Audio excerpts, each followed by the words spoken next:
नमस्कार, आप जुड़ चुके हैं बनी लिंक्स के साथ और मैं हूं शुभम आपके साथ। आज पेन डाउन स्ट्राइक का 24वां दिन लगातार जारी है। इसी दौरान हमसे बीडीसी चेयरमैन बनी श्री बाबूदीन जी ने बातचीत की और सरपंच गत्ती श्री सुशील कुमार जी ने भी ये कहा कि इनका जो मसला है वो हल होना चाहिए। ये जो मनरेगा एम्प्लॉइज़ हैं ये काफ़ी दिनों से पेन डाउन स्ट्राइक पर जो है लगातार बैठे हुए हैं।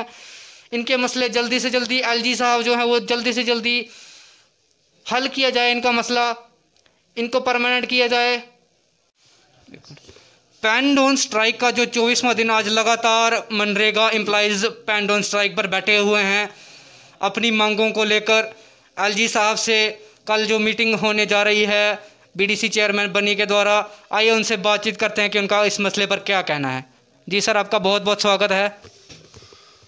जी, मैं पहले तो आपका शुक्रिया अदा करता हूं कि जो हमारी कवरेज करने के लिए आप आए। थोड़ा पीछे रखी लो।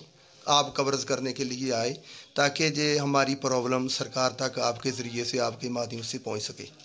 तो हम अपनी मीटिंग पे थे, कल इलाके में थे, तो हमें ये कॉल आई कि एलजी साहब की मीटिंग है जिसका हमें काफ़ी देर से इंतज़ार था।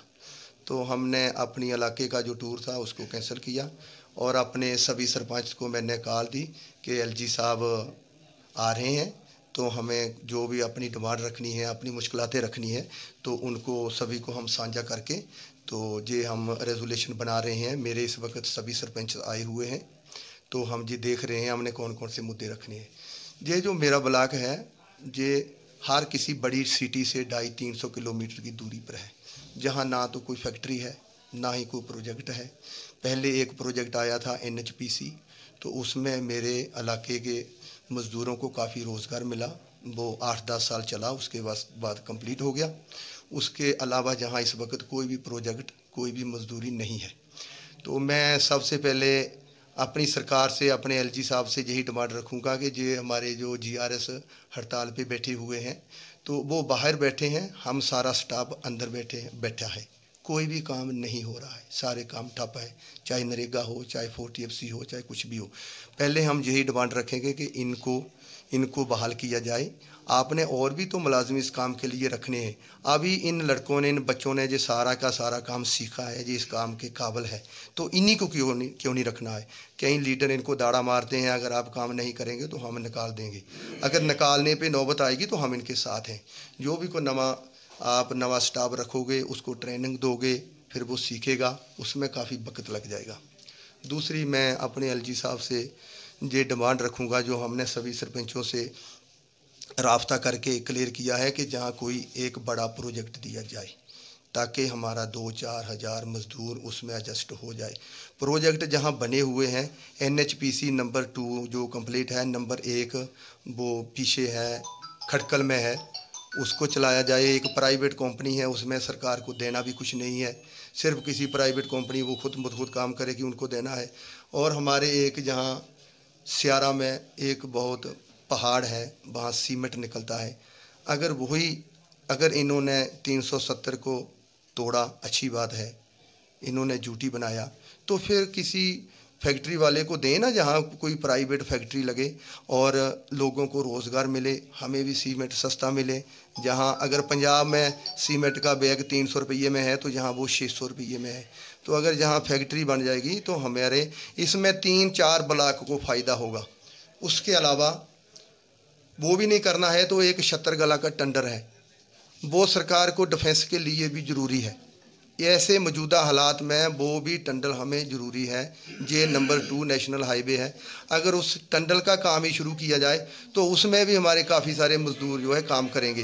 तो ऐसी डिमांडें हम अपने एलजी साहब से रखेंगे और मैं उम्मीद करता हूं जो हमारे एलजी साहब इस वक्त काम कर रहे हैं दिन रात, कभी वो कश्मीर में होते हैं, कभी जम्मू में होते हैं, मीटिंगें ले रहे हैं, मैं उनको इस काम की तारीफ़ करता हूँ। और मैं भी कल यही उम्मीद लेकर के जाऊँगा कि कुछ ना कुछ उनसे ज़रूर मैं लेके आऊँगा अपने ब्लॉक के लिए। शुक्रिया।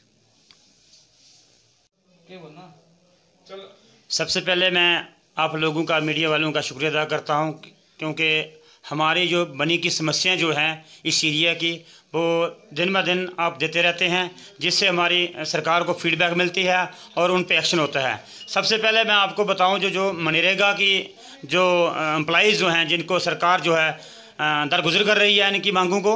लेकिन हम ये चेतावनी देना चाहते हैं सरकार को।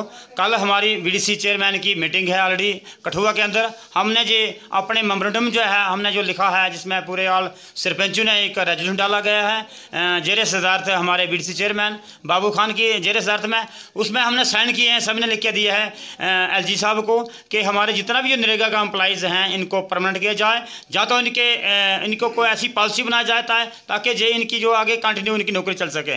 उसके अलावा अगर सरकार एलजी साहब इस बात पे अगर नहीं गौर करते हैं तो ये चेतावनी आ जाते हैं गवर्नमेंट को कि हम आने वाले वक्त में ये पूरे ऑलरेडी हमारे जम्मू कश्मीर के अंदर एक हम प्रोटेस्ट करेंगे सरकार के खिलाफ, क्योंकि जिस तरीके की सरकार हमारे नौजवानों के साथ खिलवाड़ कर रही है ये ना बर्दाश्त काबिल हैं। क्योंकि हर जगह देखो इन्होंने बहुत से वायदे किए थे कि हम रोज़गार देंगे नौजवानों को, लेकिन वो दिए नहीं।